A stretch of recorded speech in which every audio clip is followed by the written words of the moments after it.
Excellent. Happy Sabbath. Happy Sabbath. No? Lipat kayo po mga excellent no? Nga kita nagkukulit ito lang ano? Kahapon lang rin. Magandang kay Gato Park. So, I'm very blessed to be standing here before you and talk about health. Health. Mga excellent. Hindi ko na ito sa health.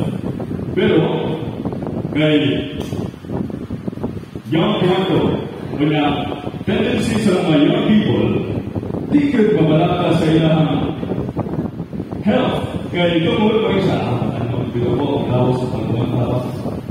O gina tendency mga kaisunan sa mga youth karong panahon na. That's why so many of young people today eat everything na ilang gusto ba ito. No, kabantay mo mga eksunan, yung mga anak, dili mo hika po, utang, di kailang kumonsay, kabunggay. Kung inom mo sa bao kay buksod, hagpaton ang hinagpat na kabunggay. No? So, that is really the standard na dalawang panahon. No, maybe because ang mga ginikanan sa unang panahon, lusot ang kinabuhi, wala ikaw kundi utang. Karon, na-develop na ang world, daghan ang kwarta, di na utang ang kanon, kaya nanay kwarta ikapalit o mga karne, manok, baka sa bansa. Pero mga kaigsunan, this has a great effect sa ato kaigsunan. The Bible really says, mga kaigsunan, kung unsa gyud ang atong dapat kanon. Now, let me bring you to begin our message, mga kaigsunan. Short lang siya. Let me bring you to the book of Daniel. Daniel chapter 1.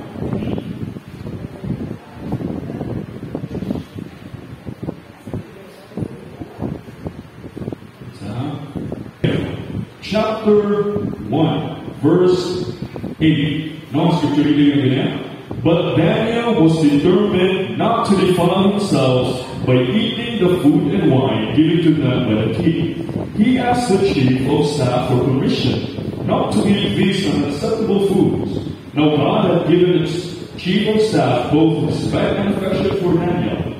But he responded, I am afraid of my lord the king, for he ordered that you eat this food and wine. If you become pale and thin compared to other young people, I am afraid that the king will behead me. No, we all know the story.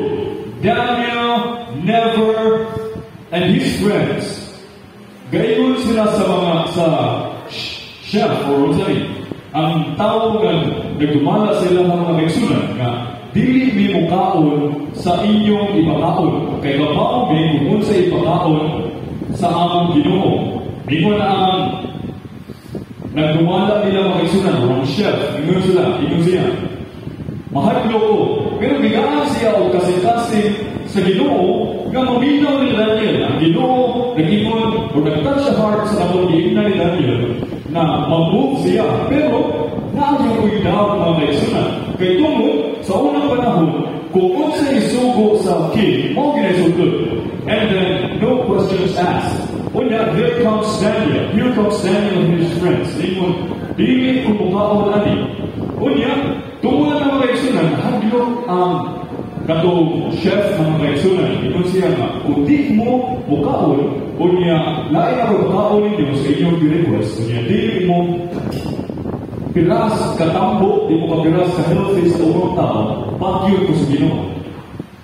Daniel, with his belief in God, kung unsay ingon sa Biblia na dapat kanong mga kaigsunan, he promised sa katong gadumala nila, ingon, give us 10 days, vegetables lang o water ang among kanon, o niya observe us, o ang among itsura, o among physical appearance or mental appearance.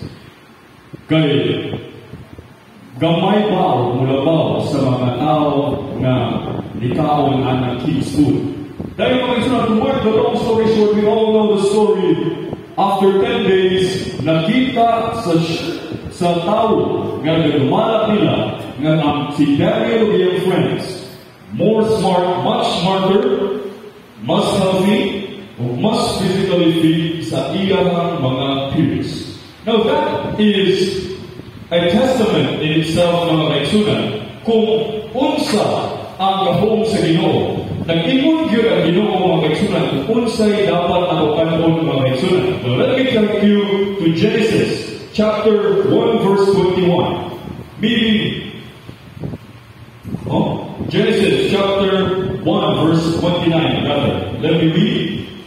Then God said, "Look, I have given you every seed-bearing plant throughout the earth and all the fruit trees for your food.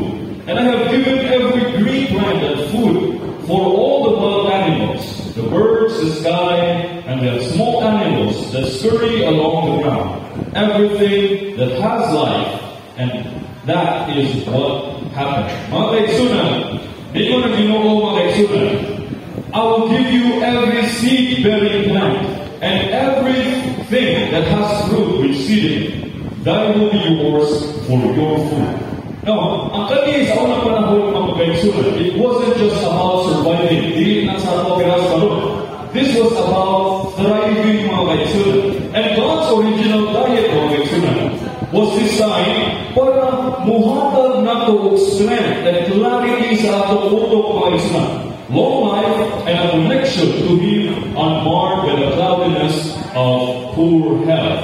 Now, the story of Daniel, mga kaigsunan, strictly followed what God said. He and his friends ate not only vegetables and water, mga kaigsunan. And simple na tayo ang diet, mga kaigsunan. Sounds simple, right? But after 10 days, mga kaigsunan, he and his friends looked healthier, stronger, and more focused than anyone else.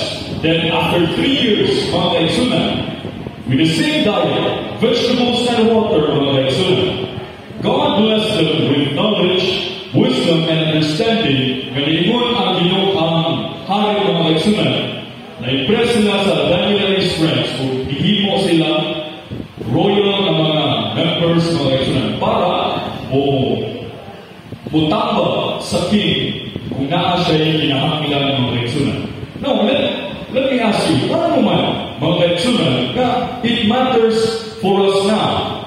Gano'n man, as mga batanong kanapanahuna o mga taong kanapanahuna, should we care about what we eat? Ano, mabalak ka ng taon sa ikaw? Basta na ikaw, kung gamay yung sukan, kaya na, no? Bahala ko yung sukan, basta na ikaw, asin. Pero mga kaigsunan, kaya ang atong lawas dito man sa Ginoo, mga kaigsunan, ang atong paghalubilo sa mga tao o atong daily life affects unsa atong ipamati, mga kaigsunan. Now, if we want to live for others and our health is very, very poor, then what tayo na focus, mga kaigsunan, kundi ang atong mga sakit sa atong lawas. Now, let me tell you a story, mga kaigsunan. Kani na story, mga kaigsunan, is I recently found this story about a man named Mike Freeman. Nung kasi kailan ni Mike Freeman, mga kaigsunan. Kaya si Mike Freeman, mga kaigsunan, usahay siya ka tao, kasama na to. Eat whatever he likes, mga kaigsunan. Unya, dili ka siya ma-exercise, dili ka siya bumalaka, kung siya kita, at siya gusto niya naman niya kalawang, mga kaigsunan. But at the age of 66 years old, di-diagnose siya o cancer, part kaya sa iyang lawas. Kaya, kapita. Di ko ng doktor, Mike, I'm sorry to tell you this, pero naay cancer ditubo sa imong tinitapit. So, I don't know what area this is. Pero, gigaan o gitagalan siya o tulo na ng tabuan mabuhin. No? Ang cancer, grabe na kapaspas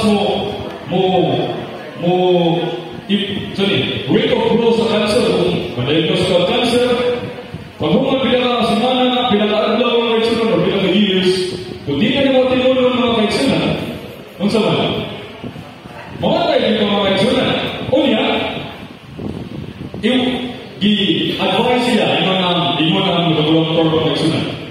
Mike Fremont, kung di mo paoperahan ni mga cancer, tulo na nakabuwan, mamatay na lang. Unya, kung operahan ka, may di mo sigurado nga mabuhi ka kay naapay mga kagaw na bilin sa imong all over your body nga hinong nga ni kalat tungod ani imong cancer diri. So ang kaning cancer diri mga kaigsunan ni kalat sa tibuok niyang lawas, mao ni siya ang hinungdan kung dili atiman doon mamatay mga kaigsunan. So nagunahon na si Mike Fremont mga kaigsunan. Sa 66 na siya mga kaigsunan. Kaya si Mike Fremont sa 66 anyos na po, kung operahan ko, gamay na gihapon ang chance mabuhi. Kaya nagigagaw ang ihang lawas tungod ang cancer niya mga kaigsunan. And then, he remembered mga kaigsunan, higaan siya libro sa iyang anak dito pas kung nagtrabaho ng bupas na nagitaya mga kaigsunan. Higaan siya libro sa iyang anak entitled How to Prevent and Reverse Cancer and Other Diseases by Dr. John McDonald. Kaning author mga kaigsunan, sa Japanese author mga kaigsunan. Unya, ang nakabutang anis ay ang libro mga kaigsunan. Usa ka ang mga tips mga kaigsunan kung unsa o dapat nato mag-prevent ang cancer. And ang content ay ng libro mga kaigsunan, mostly plant-based diet, no? Vegan diet mga kaigsunan. And ang kaning vegan diet mga kaigsunan is strictly no meat.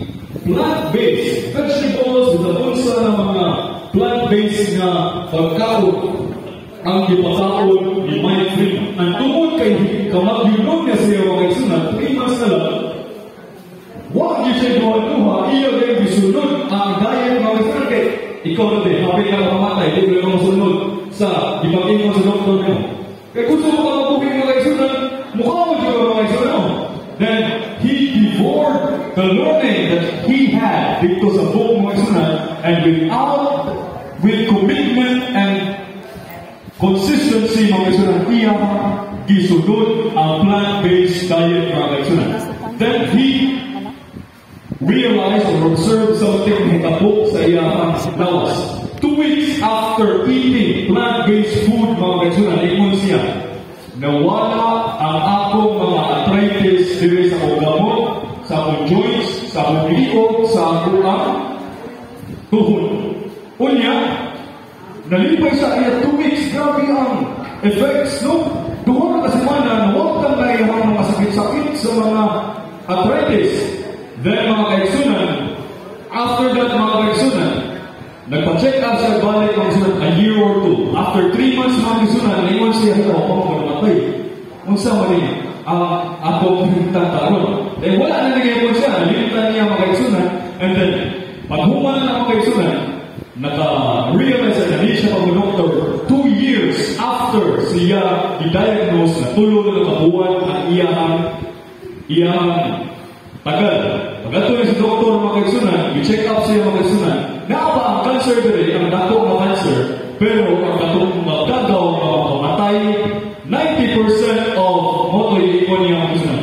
I discovered recently na 90% sa naay cancer sa ako ang same cancer, dili ang kali ang makamatay, but ang kagaw nga na spread sa akong lawas. Pagpa-check up niya mga kaigsunan, following the strict diet of plant-based food, pagpa-check up niya, naagin ako ni, pero ang akong makamatay ng mga bakterya, nawagtang na mga kaigsunan.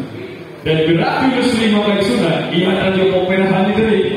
Then kung di ko ka, opera ka, na possibility nga dito maka-recover. But to the amazement of doctors mga kaigsunan, si Mike Fremont naka-recover, nagura na siya pataton pa o lawas mga kaigsunan after operation. Now, you would ask me, unsa man ang kahintang ni Mike Fremont karon?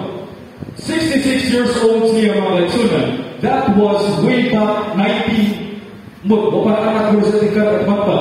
O para anak.